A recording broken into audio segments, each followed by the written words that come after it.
முருகன் உங்களுக்கு துணையாக இருந்தா இந்த அறிகுறிகள் கண்டிப்பா வந்திருக்கும். முருகர் உங்களுக்கு துணையாக இருக்கிறார் என்றால் முதலில் அவரின் ஞாபகம் வந்து கொண்டே இருக்கும். எதற்கெடுத்தாலும் முருகா முருகா என்றும் ஓம் சரவணபவ என்றும் கூறுவீர்கள். அவர் மீது அன்பு அதிகரித்துக் கொண்டே போகும். அடுத்தாக வேல் சேவல் மயில் இதெல்லாம் பார்க்கும்போது உடனே முருகர் ஞாபகம் வந்துவிடும். அது மட்டுமில்லாமல் வேல் சேவல் மயிலை அதிகமாக பார்த்து கொண்டே இருப்பீங்க.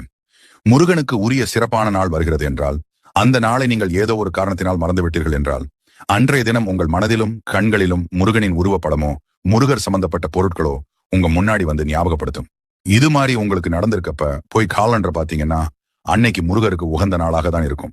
விசாக நட்சத்திரம், கிருத்திகை, செவ்வாய்க்கிழமை, சஷ்டி இது மாதிரி ஏதோ ஒரு நாளாக இருக்கும். நீங்க ஒரு கஷ்டத்துல இருக்கும்போது உங்களுக்கு உதவி செய்ய ஒருத்தவங்க வருவாங்க. அவங்க பேர் கண்டிப்பா முருகன் பேர்கள் உள்ள ஒருத்தவங்களாகத்தான் இருப்பாங்க.